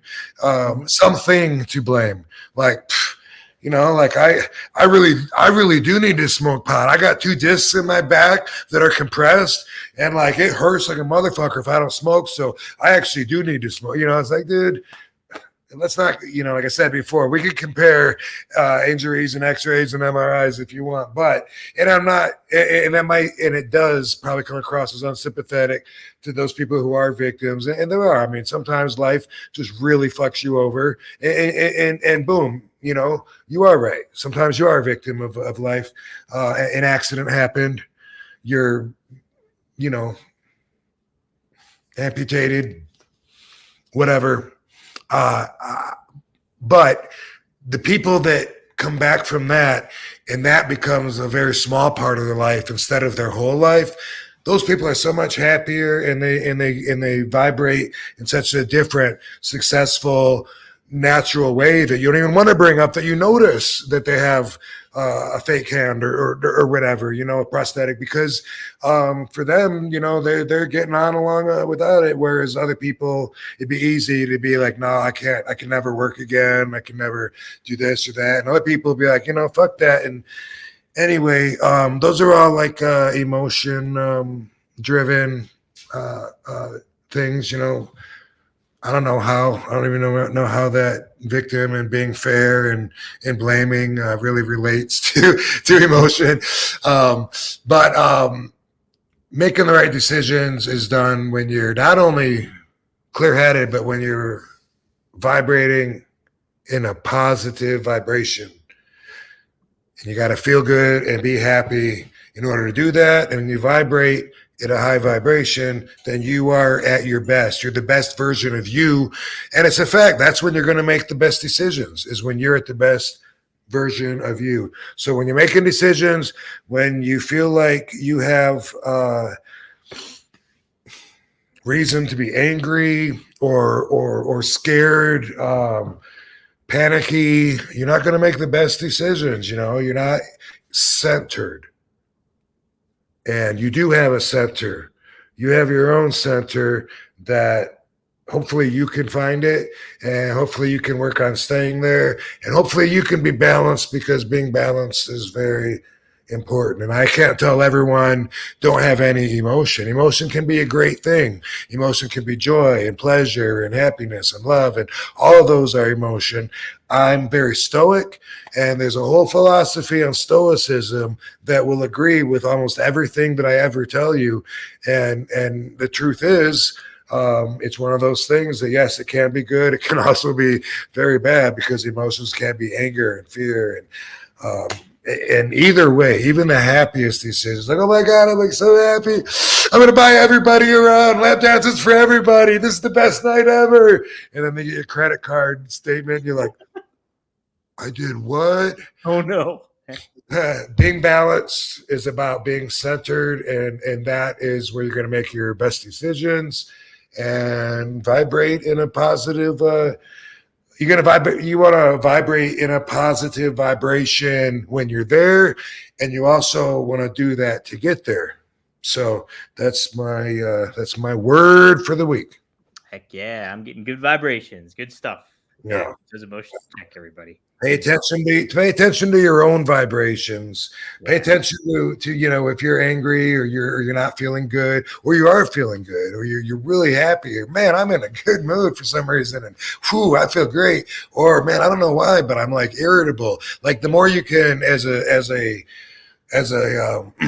stoic practitioner, I would say that even the more control you have over happy emotions are more sensible if your goal is to be centered and make the most intelligent decisions. And of course, you'd rather be happy. No, fuck no, I'd rather be happy. But, you know, as I'm saying, even those, I had an example and I forgot it. I'm talking too much today, dude. It's all right. It's all right. what was the point that I was just going to make? And then I was going to, you vibrate and you got to vibrate to get there. And then when you're there, you vibrate to that way to stay there. Pay attention to your own vibrations when you're angry, when you're pissed, when you're irritable. So if you could, instead of screaming at everybody and throwing shit around and kicking stuff, instead, if you could just articulate what you're feeling and be like, baby, I'm like really irritable right now. Dude, boom. That's the way to handle it. And you know, I do that as often as I can, and I would advise that for anybody to identify your emotions, and even if it's only to yourself or to someone else, identify them before you act on them. Be more self-aware, not just with your own priorities, but with your self vibration, and always, dude, take a moment and think it out before you act on it. 100%. Good stuff, Rob. What a great episode. Guys, go to rvdtv.com. Go to RVD's YouTube channel. Hit subscribe, like both, share it, express all that stuff. Give us a 5-star review on Apple iTunes or Spotify. Get the word out. Give us some comments, feedback, what you guys want to hear. Rob, this is always fun. Katie, it was good to have Katie on and get to meet the new dog, all that stuff. I love it. So God now, but yeah, I'll tell him. All right. All right, man. Thanks, Tom. And by the way, heads up, we're going to be doing a contest, and I'll have the details by next week. But I'm going to be posting a black and white RVD wrestling outfit that is a coloring project. Joe Holland has drawn this outfit, and you, the fans, are going to color it. Hell yeah. And if you win and do the best, coolest colored outfit, Joe Holland, the guy that's always airbrushed my outfits from day one, is going to actually airbrush the outfit that you painted and bring it to reality.